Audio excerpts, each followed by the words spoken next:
Good morning. চলে এসছি আবার একটা ঝকঝকে তরতাজা ভ্লগ নিয়ে। তো সকাল সকাল আমার এই ঘর থেকে কাজ শুরু হয়।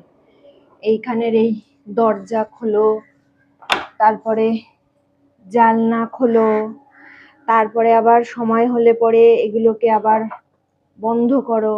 এই যে জানলা, এগুলোকে আবার বন্ধ করো, না হলে পরে আবার মশা ঢুকবে এমন যে তোমাকে আর বসতেই দেবে না সন্ধ্যাবেলা। মানে শান্তিতে যে বসে টিফিন খাবো বা কিছু করব, সেটার তো কোনো উপায় নেই, এত মশা হবে। তো সকালবেলা উঠেই এগুলো সবার আগে আমাকে করতে হয়। তারপরে হচ্ছে টেবিল মোছা, ঘুম চোখ খুলে উঠেই মানে কাজ শুরু। মানে রাত্রেবেলা আমি তো বলি যে রাত্রেবেলা আমি নিজেকে চার্জে বসিয়ে রাখি। সকালবেলা উঠেই ব্যাস 100% ফুল হয়ে যায়।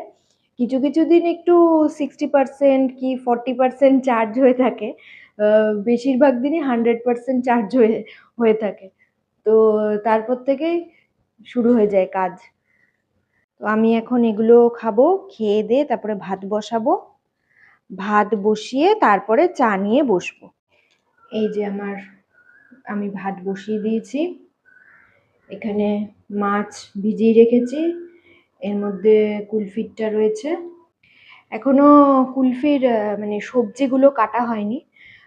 সবজিগুলো কেটে তারপরে কুলফিটা বসাবো। তো তোমরা অনেকেই জিজ্ঞেস করেছো যে আমি যেইটুকু পরিমাণে কুলফির জন্য রান্না করি ওইটুকুতে কি ওর মানে সাফিসিয়েন্ট হয়ে যায় দুবেলা? না, একদমই না। কুলফির জন্য আমি যেটা রান্না করি সেটা ওর শুধু দুপুরবেলার জন্য।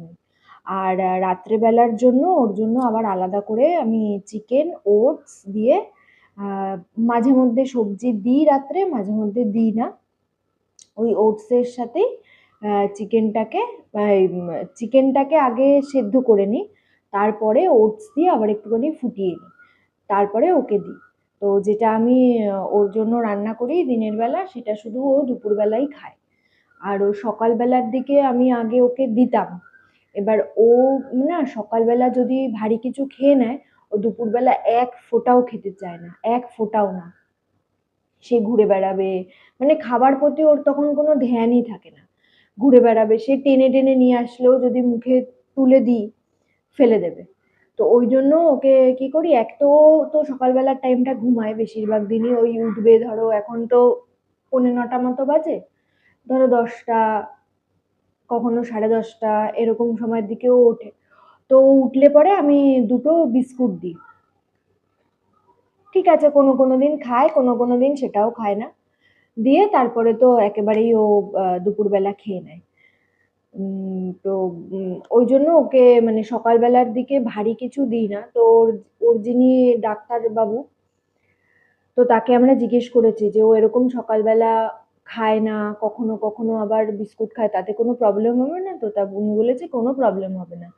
ওর যখন খিদে লাগবে দেখবে ও তখন খেয়ে নেবে, যখন ওর খেতে ইচ্ছা করবে না বা খাবেন মানে খেতে চাইবে না তখন জোর করবে না, উল্টো শরীর টরীর খারাপ হতে পারে। তো ওই জন্য আমি কখনোই ওকে জোর করি না, ও যখন ভালোবেসে খায় তখনই দিই আর কি। মানে খাবারটা মুখের সামনে দিই, যদি ও ভালোবাসে তো খেয়ে নেবে, আর যদি ভালো না বাসে তো ইগনোর করে চলে যাবে।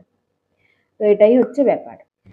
কদিন ধরে কি ঝড় বৃষ্টি হচ্ছে না, মানে এত, এই ঝড়ের জন্য আমাদের এত ধুলো মানে জমছে প্রতিদিন যে কি বলবো তোমাদেরকে।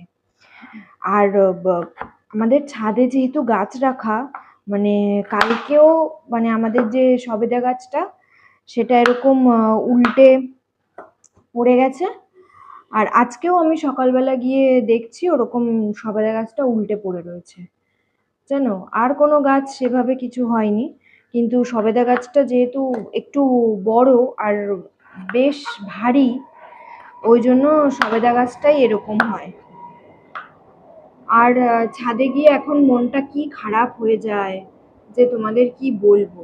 মানে এই এই ঝড় বৃষ্টিতে না যে গাছের যে কি ক্ষতি হয় যে কি বলবো, মনটা এত খারাপ হয়ে গেল। কদিন ধরে মনটা ভীষণ আনন্দ আনন্দে ছিলাম। যখন ছাদে যাব তখন তোমাদেরকে দেখাবো যে কি হয়েছে, কি কারণে আমার মানে মনটা খারাপ, তাহলে বুঝতে পারবে, তোমাদেরও দেখে খারাপ লাগবে। এই এখন আমি কুলফির জন্য কাটছি, এই যে লাউ, আর এখানে কাটা হয়ে গেছে হচ্ছে গাজর। তারপরে ওটা বসাবো, ওটা বসিয়ে তারপরে আমাদেরটা কাটাকাটি করব। ওটা বসিয়ে তারপরে আমি চা খাবো, চা খেয়ে তারপরে আমাদেরটা আবার কাটাকাটি শুরু করব। এই যে চা আমার রেডি, এখানে আমি মাছ ভাজা বসিয়ে দিয়েছি, এবার আরাম করে আমি চাটা খাবো। তোমাদেরকে বলেছিলাম না যে ছাদে এখন গাছটা দেখলেই আমার মনটা খারাপ হয়ে যায়, চলো তোমাদেরকে দেখাই গাছটার কি অবস্থা। এই যে সবেদা গাছটা, এই গাছটা এতটা বড় তো এই জন্য এই গাছটাই শুধু উল্টে পড়ে যায়, বুঝছো তো। আর বাকি এই লেবু গাছ, এগুলো সব লেবু গাছে জানো কত মানে এইগুলোতে নতুন পাতা, এই যে নতুন পাতা, এখানে কত তোমার ছোট ছোট ছোট ছোট লেবু ধরেছিল, সব এই যে এই মাথাগুলো, এই যে এগুলো দেখলে বুঝতে পারবে। এই যে দেখেছো,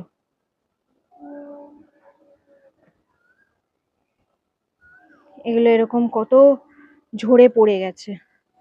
আর একটা জায়গা তোমাদেরকে দেখা, এই যে আম গাছটায় ভর্তি, এই যে এই ডাঁটগুলো দেখতে পাচ্ছ, এগুলোতে পুরো ভর্তি কি বলে বোল এসেছিল, এখন এগুলো সব নষ্ট হয়ে গেছে পুরো, সব জায়গায়। এগুলো এখানেও হয়েছিল প্রচুর, সব মানে পাতায় পুরো ভর্তি হয়ে গেছিল বোল এসে। সব এই এই দুটোতে শুধু এই ডাঁটগুলো রয়েছে, এগুলোতে সেগুলোও সব পড়ে গেছে, কিচ্ছু আর নেই। এই ঝড়টায় এত মানে ক্ষতি হলো যে কি বলবো।